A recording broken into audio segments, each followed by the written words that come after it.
So it sounds like at this point of the year, what we really need to do is see you create a 45-day plan for hitting your goal by the end of your fiscal year, right? So you've certainly been very busy. You've had a lot of conversations with people. You've certainly done a lot of communication. I would think at this point, pretty much everyone knows that you're asking for money. But the issue is we still have a lot of ground to cover before the end of your fiscal year. So what I would say is, as a step to take action on that, is go ahead and schedule a meeting with your team, or I guess if you can't get anybody to come together to meet with you, then just schedule a meeting with yourself. But what I would really challenge you to do is to create a 45-day plan of action to get you to your goal. And what you're going to want is have a very clear list of your donors to retain, and donors to regain, and donors to recruit, meaning new people that you've been communicating with. And what you want to do is identify multiple roads to achieving your goal by asking people for specific gifts or specific commitment levels. So it's not enough to just say, okay, here's our list, or here's some things we're going to communicate, and I'm making some calls.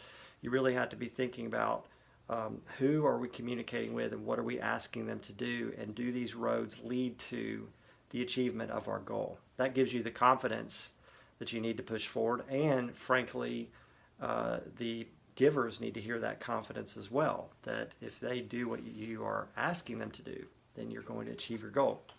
So when you get together with your team, or even if you just do this yourself, let me give you some questions, okay? So you've got your list, donors to retain, regain, recruit. And the first question is, okay, who have we been in the room with this year? Who have we actually been in the room with? Who on this list has attended an event or an experience with us this year, or say in the past 18 months? Who's already been giving that we can now focus on asking for a multi-year pledge to our plan as a way to stretch their thinking?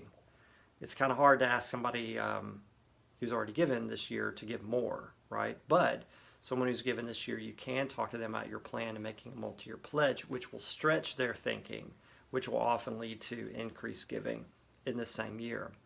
Who should we be asking for an immediate gift or renewed gift? And maybe there are some people you could ask for an additional gift. So who are those folks? And then, are your talking points clear? It's very important. Are our talking points clear, and are we being consistent in how we use them? And then the question you really want to think about right now is, okay, how many people have we actually shared our story and our plan with so far this year? And then if we fast forward to the end of our fiscal year in our minds, how many people do we want to have shared the plan with? Because remember, people cannot respond to this plan if they don't hear from you about it as personally as possible. So that's really some questions that you can use, and basically as an agenda for putting together this 45-day plan. So sound good? Okay, I know you can do this, and this will make a difference.